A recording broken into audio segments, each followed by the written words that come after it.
নমস্কার, Meghnad news bulletin থেকে মেহেরা সঞ্জয়।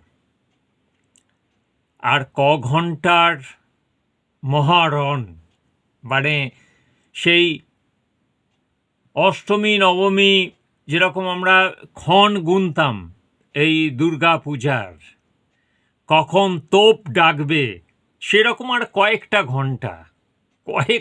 ঘন্টার পশ্চিমবঙ্গের বিধানসভা নির্বাচনের রণকৌশল, কে গদিতে বসবে, কত প্রেডিকশন মানে ভুঁড়ি প্রেডিকশন হচ্ছে, কারা করছে না।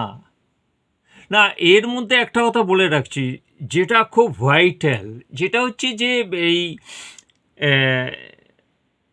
প্রাক্তন যিনি ছিলেন, মানে আমাদের এই অভিজিৎ গাঙ্গুলি, এত বড় একজন ব্যক্তিত্ব যিনি at present MP, member of parliament বিজেপির, তিনি কি বলছেন যে কেন্দ্রীয় সরকারের অ্যাকশন দেখে মনে হচ্ছে মমতা সরকারকে বদল করতে চায় না। অবশ্যই আজকে তো এই অভিজিৎ গাঙ্গুলিকে মুখ করে এই বিজেপি আজকে নির্বাচন লড়তে পারতেন, কেন পারল না? কারণ এদের মোটোটাই হচ্ছে যে কোনো বাঙালিকে মোটো করে এই বিজেপি করবে না। অথচ এই বিজেপি দল মানে হচ্ছে যে এই আগে কি ছিল হিন্দু মহাসভা, এই হিন্দু মহাসভা কারা গঠন করেছিল? হ্যাঁ, আজ বলবো না, একদিন বলবো। এই হিন্দু মহাসভা যারা গঠন করেছিল সব হিন্দুরা। আজ এই বিজেপি, তারপর এই পরিপ্রেক্ষিতে এসছে বিজেপি আজকে এই সব অমিত শাহ, এই নরেন্দ্র মোদী, এই সব বাতেল্লা মারছে। এই আদি যোগিত্যনাথ কোথায় ছিল তারা? এরা কোথায় ছিল তখন? তখন তারা হাডুডু মারছিল। লজ্জা জাগে না? বিজেপির আদি অকৃত্রিম হচ্ছে হিন্দুত্ববাদ, যেটা হচ্ছে কলকাতা, সেইখান থেকে সৃষ্টি হয়েছিল এই বিজেপির।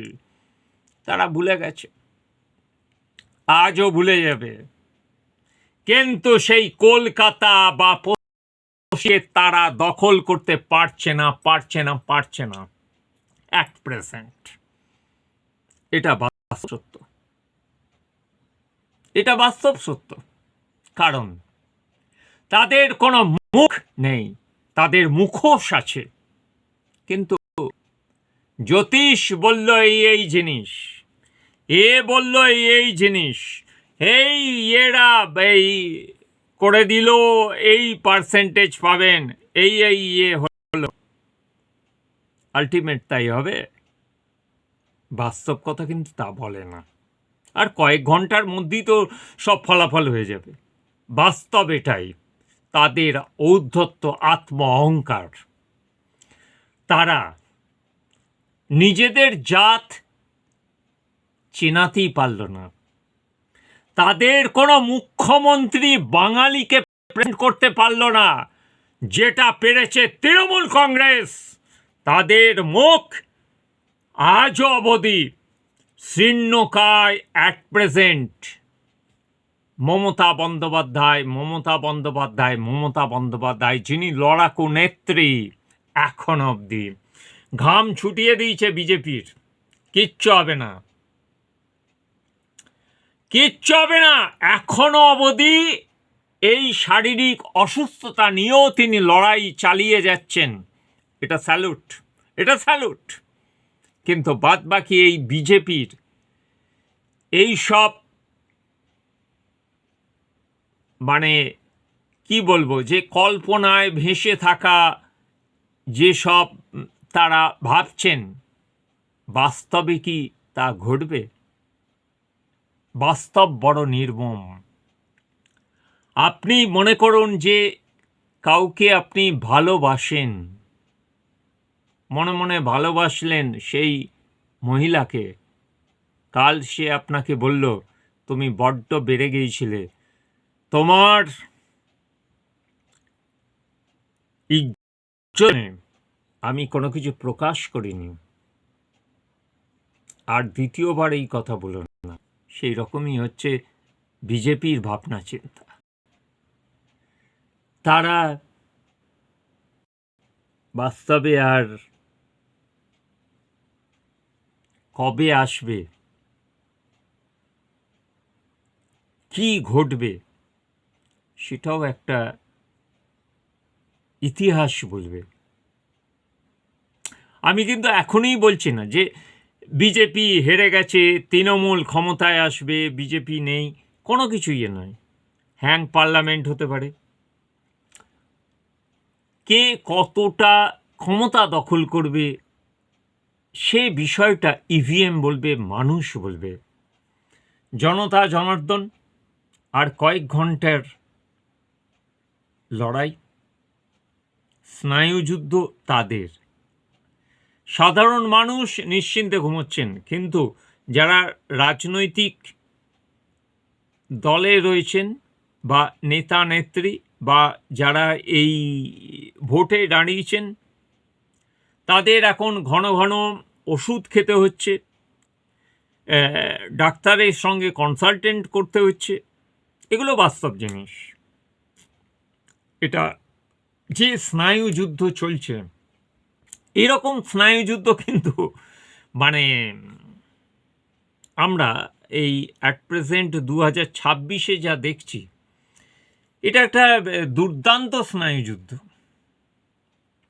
একদিকে জ্যোতিষ বলছে যে, কখনো বলছে যে এ মমতা ব্যানার্জি হেরে যাবে, কখনো বলছে না উনি জিতবেন, কখনো বলছে এই মেজরিটিতে বিজেপি আসবে, কখনো বলছে না তৃণমূলই আসতে দিচ্ছে। একটা জিনিস কি বলুন তো, কেউ স্থায়ীভাবে বলতে পারছে না যে কে আসবে। দুর্দান্ত লাগছে। আপনারা, আমরা, মানে সাংবাদিকরা, আমরা বেশ দুর্দান্তভাবে ঘুমোচ্ছি আর এই বাতেল্লা ঝাড়ছি এই ইয়েতে, মানে টিভি স্ক্রিনে। কিন্তু এই রাজনৈতিক দলের নেতা নেত্রীদের কি অবস্থা বলুন তো, কে হারবে কে জিতবে। যাই হোক, যে জিতুন যে হারুন, হার জিত তো আছেই, আবার 5 বছরের জন্য লড়াই করুন। বাস্তব কথা। আজকে একটা কথা এই মুহূর্তে বলছি, যেটা আমার এই দীর্ঘ সাংবাদিক জীবনে, যেটা হচ্ছে যে যে দলের, ভারতবর্ষে যে কটা স্বীকৃত রাজনৈতিক দল আছেন, যাদেরকে আপনারা মানে লড়াইয়ের জন্যে প্রার্থী করেছিলেন, যেসব প্রার্থীরা আর আপনাদের সঙ্গে যোগাযোগ করবে না, তাদেরকে অমূলে বিনাশ করুন। আর নচেত যেসব প্রার্থীরা দাঁড়িয়েছিলেন, যারা হেরে গেছেন, তারা আজকের পর থেকে, কালকে থেকে শুরু করুন নিজের এলাকায় প্রচার, নিজের এলাকা সংগঠিত করুন। এটা আমার ক্ষুদ্র রাজনৈতিক একটা দাওয়াই আর কি। দেখুন কি ঘটতে পারে। অনেকে তো অনেক দলে এসছিলেন, সেই সব নেতা কাঁথারা কোথায় গেলেন এখন? কাউকে তো আর দেখাই যায় না। যাই হোক, আর কটা মুহূর্ত। আর এই জ্যোতিষের উপাচো শুনে কিচ্ছু লাভ হবে না। এরা পয়সা কামায়, এদের কিচ্ছু নেই। এদের এই দেখুন, সারা পৃথিবীতে যুদ্ধ হয়, কিসের জন্য যুদ্ধ হয়? অস্ত্র ব্যবসায়ীরা অস্ত্র বিক্রি করে, তেমনি এই জ্যোতিষরা তাদের এই আংটির ওই স্টোন বিক্রির জন্যে তারা কাজ করে। এদেরকে বেশি বিশ্বাস করবেন না।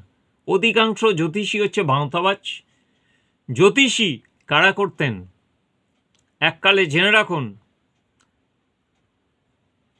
এত বড় মানে হচ্ছে যে ফিল্ম ডিরেক্টর, নাম বলবো, সত্যজিৎ রায়। তারপর হচ্ছে যে আমাদের আরেকজন অত বড় নায়ক, তিনি সইতে করতেন, অনেকে জ্যোতিষ চর্চা করতেন। কই তারা কোনোদিন প্রকাশ্যে কোনো কিছু বলেছিলেন? এগুলো আমি জানি বলেই বললাম। খুব অন্তরঙ্গতা ছিল বা অনেক পুঁথি পড়েছিলাম বলেই সেগুলো জানি। দীপঙ্কর দে একজন অত বড় নায়ক থেকে খলনায়ক, এরা সব জ্যোতিষ চর্চা করতেন। যাই হোক, সকলে নজর রাখুন, যেটা হচ্ছে যে কি ঘটবে, যা হোক ঘটুক, যে কেউ আসুক, যারা আমাদের পশ্চিমবঙ্গবাসীর জন্যে কি উন্নয়ন করবে, সেটাই তো আমাদের শেষ প্রশ্ন। আর কেউ মারপিট করবেন না। এই দাঙ্গা হাঙ্গামা যে যার করুক না, যে যার মতাদর্শে থাকুক না, কেন এ বিষয়ে থাকবেন আপনারা সবাই? কেন কারুর ঘর ভাঙতে যাবেন, কাউকে মারতে যাবেন, কাউকে মার্ডার করতে যাবেন? এগুলো না করাটাই, এটা অনুরোধ। অন্তত একজন সাংবাদিক হিসাবে এই অনুরোধ করলাম। জয় হিন্দ, বন্দে মাতরম, জয় ভারত।